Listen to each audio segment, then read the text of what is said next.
എത്ര ബുദ്ധിമുട്ടിയാലും നമുക്കിന്നാണിത് കണ്ടുപിടിക്കണം.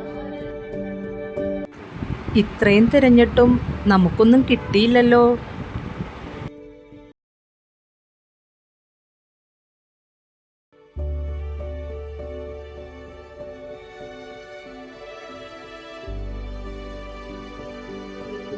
ഈശോ ശരിക്കും സ്തുതിയായിരിക്കട്ടെ അച്ഛാ. ഇപ്പോഴും എപ്പോഴും സ്തുതിയായിരിക്കട്ടെ. മക്കളെ, എന്തു പറ്റി? നിങ്ങൾ ആ തിരുക്കുടുംബ ദേവാലയത്തിലെ കാറ്റീസം കുട്ടികളല്ലേ? ഇത്രയും വിഷമിക്കാൻ എന്തു പറ്റി? അച്ഛാ, ഇന്നത്തെ കുർബാനയിൽ ഞങ്ങളുടെ ലിജു അച്ഛൻ സുവിശേഷം വായിച്ചത് ഞങ്ങളെ വല്ലാതെ സ്പർശിച്ചു. എന്തായിരുന്നു ആ സുവിശേഷ ഭാഗം? മത്തായിയുടെ സുവിശേഷം 13-ാം അധ്യായം നിധിയുടെയും രത്നത്തിന്റെയും വലയുടെയും ഉപമകളായിരുന്നു.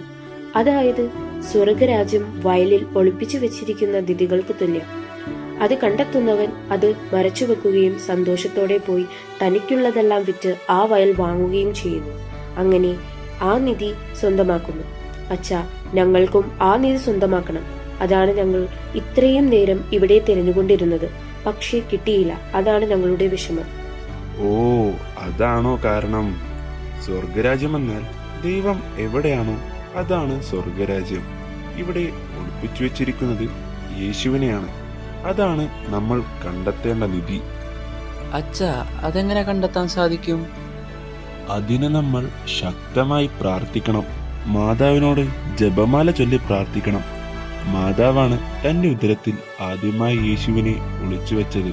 നമ്മൾ മാതാവിനോട് പ്രാർത്ഥിക്കണം. അപ്പോൾ നമുക്ക് ഈശോയെ കാണിച്ചു തരും. നമ്മൾ പരിസ്ഥിരാജ്ഞിയിൽ ചൊല്ലാറില്ലേ, ഞങ്ങളുടെ ഈ പ്രവാസത്തിന് ശേഷം അങ്ങയുടെ ഉദരത്തിന്റെ അനുഗ്രഹീത ഫലമായ ഈശോയെ ഞങ്ങൾക്ക് കാണിച്ചു തരണമേ എന്ന്. ഓരോ പ്രാർത്ഥനയും വെറുതെ ചൊല്ലി തീർക്കാതെ എല്ലാ പ്രാർത്ഥനകളുടെയും അതിൻ്റെതായ അർത്ഥമുണ്ട്. അത് മനസ്സിലാക്കി വേണം പ്രാർത്ഥിക്കാൻ.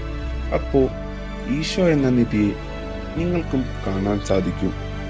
ശരി അച്ഛാ, ഇപ്പോഴാണ് ഞങ്ങൾക്ക് പ്രാർത്ഥിക്കേണ്ട വിധം മനസ്സിലായത്.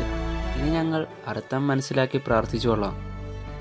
അച്ഛാ, പിന്നെ ഞങ്ങൾക്കൊരു കാര്യം കൊണ്ട് അറിയാനുണ്ട്. എന്താണ്? ചോദിച്ചോളൂ. അച്ഛൻ ഞങ്ങൾക്ക് യേശുവിനെക്കുറിച്ചും മാതാവിനെക്കുറിച്ചും പറഞ്ഞു തന്നു. ഇനി ഞങ്ങൾക്ക് അറിയേണ്ടത് മാതാവിൻ്റെ മാതാപിതാക്കളെ കുറിച്ചാണ്. അതായത് യേശുവിൻ്റെ അപ്പൂപ്പനെയും അമ്മൂമ്മയെയും കുറിച്ച്. ഓക്കെ, ഞാൻ പറഞ്ഞു തരാം. മാതാവിന്റെ അപ്പൻ ജോവാക്കിമും അമ്മ അന്നയുമാണ്. വരൂ, നമുക്ക് അവരെ പരിചയപ്പെടാം. ഇന്ന് അവരുടെ ഫീസ്റ്റും കൂടെയാണ്.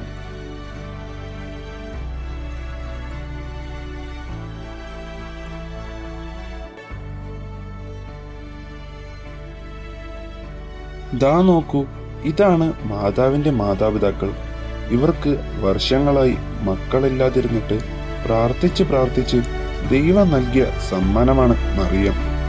വരൂ, നമുക്ക് മാതാവിന്റെ മാതാപിതാക്കൾക്ക് ആശംസ നേർന്ന് ഒരു ഫോട്ടോ എടുത്തിട്ട് വരാം.